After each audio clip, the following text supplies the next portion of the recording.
Hello, everyone. It's Margaret here with 60 and Me. Thank you for being here today. If you're first time here visiting, thank you so much for joining us. I hope that you find it inspiring and educational here. We have about 500,000 women now who reach our website every month, and many of you are in your 60s and some 70s, 80s who often send me messages saying, Margaret, you're doing all these great articles on how to stay fit and healthy into your 70s and 80s, but I have a mobility issue. I cannot exercise. I cannot do certain things. I have a chronic illness or pain concern. And so can you please do some, articles or suggestions on how to stay basically active, mobility, physical activity, if you aren't able to, do the mobility, have the mobility that it might be expected of that activity. So I've got some ideas. Now, Jessica Haig is the person who inspired me here. She's one of our bloggers, and she came through up with 10 different physical activities that you can do if you have some mobility limitations. So the first thing is, now I don't know some of these, I've never used them myself, but I'm going to just put Jessica's information here and you can check out her website and her article on 60 and Me. But she says, use a mobility bowl. Now, apparently this is a bowl that you can lift and toss and move around, and it's a great workout for your shoulders and your arms and your back. You can do it sitting down. It's called a medicine bowl, and the moves are designed for people that have some mobility limitations. The next one is water aerobics. Now, I know that this is true. I'm not a big swimmer myself, but I do have a couple of friends who are over 70 and who are swimming almost every day because they really honestly feel that it's given them an opportunity to move in water, of course, which is weightless, with little resistance and being able to just move gently. Don't have to do much. You can just move your arms and legs and get a very good exercise activity. Aqua jogging. I've never heard of that, but I'm sure it's possible. But again, I want to do these things for the people who have a spectrum of mobility limitations, and this may not be appropriate for you. But another thing is balloon volleyball. This is a great one you can do with your grandkids. You can do it with balloons. So you don't need a ball. You just sort of set up a table or some kind of divider in your room, and you just tap the ball over the balloon over and back and forward.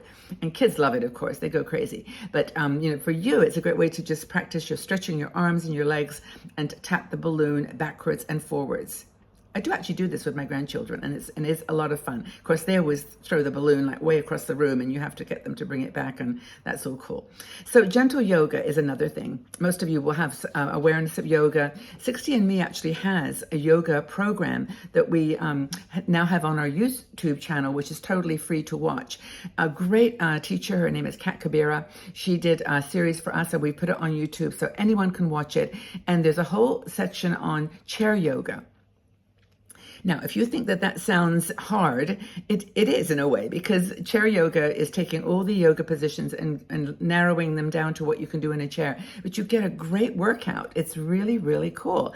So that's the first thing. There's also a couple of people on the Instagram channels, like Instagram and TikTok, that are doing chair exercise. And there's one in particular, I should put her details down. I watch her all the time. She actually has chair yoga, but doing it with music, and it's really, really exciting and cool. She's very, very good, and she does like 2 screens, like a beginner's version and then a more advanced version.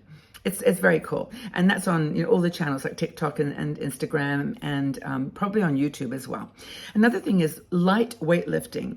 Now, these are things that you can get this kettle, what do you call them? Like dumbbells that you could put on your wrist and just gently, do the exercises that you might normally think you'd be doing in a gym, but do them gently in your home. If you haven't got dumbbells, use a can of soup, but just do things that you can lift up and down or to the side, backwards.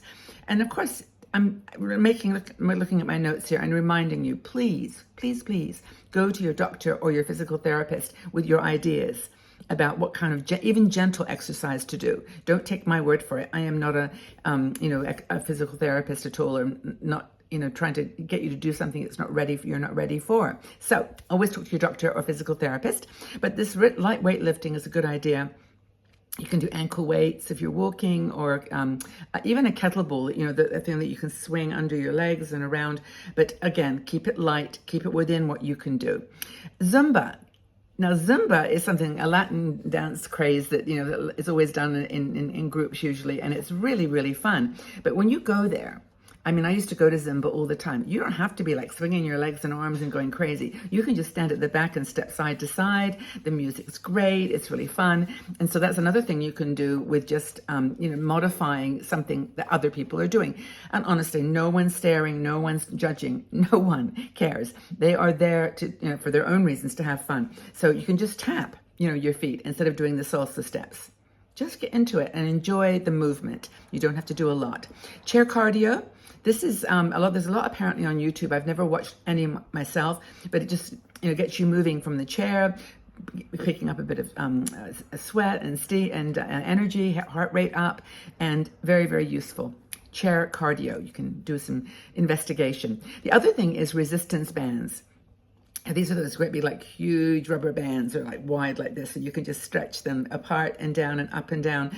They're really, really cool. Pulling, tugging, stretching, and these, they can help with your everyday tasks as well, like just being able to keep picking up your groceries and carrying something up the stairs.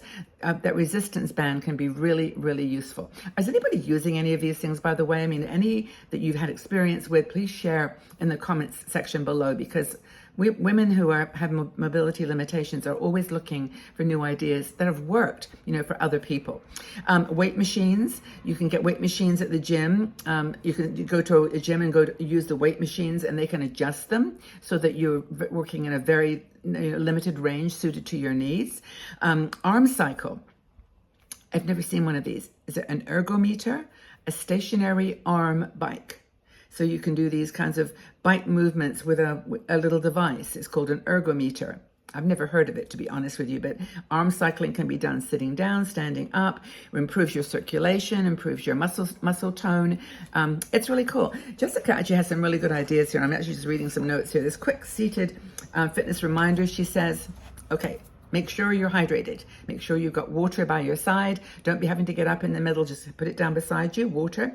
Get some elbow sleeves and arm supports if you need them. Don't sort of try to do this all without any help or any equipment. Also, I think gloves are a good thing to get as well. Wear protective gloves to help your hands if you're doing any kinds of lifting or pulling. Just take care. Just use your common sense to actually do only the things that you can, and protect yourself with elbow pads or elbow sleeves, arm supports, gloves, and be sure that you're talking to your doctor, your physical therapist, or anybody that you need to go to make sure that you're doing things that are appropriate for your for your limitation, your mobility limitation. One tiny thing is better than nothing at all. Don't be hard on yourself. I know it's really difficult. I've over the years had problems with my back, and I've had to, a part of it is probably just sitting here, so I should be doing some chair exercises too. But,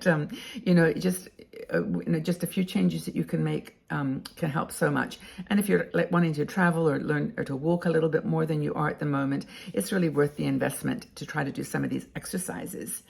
And hopefully they'll match some of your needs. So what are your favorite seated exercises? What do you do to stay in shape? I'd love to know. Tell us what you've discovered or what you've found works for you, and share it with other women here. Do you think other people would enjoy that physical activity that you've discovered?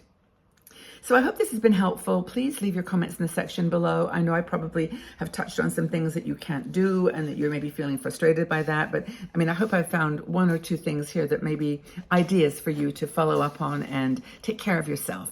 And if you're here for the first time, as I mentioned, please subscribe to the channel. Tell us what you want to hear from us here, and know that we respect and love you so, so much. It's tough aging. It's a journey, and we're here to be by your side. That's what 60andMe is all about. We also, by the way, have a Patreon supporters group, which you're welcome to join up. It's such a great group now, women who are getting together in person, because we do private live shows and exclusive videos, and it's really for those people that believe in what 60andMe is doing and want to help us to be successful and be our supporters. So that's Patreon, Patreon.com. Anyway, have a really wonderful day, everybody. Know that I really care about you out there, and I hope that this has all been useful and helpful. Take really, really good care. Stay safe and strong and kind, and go out in the world and shine. Take care. Bye-bye, everyone.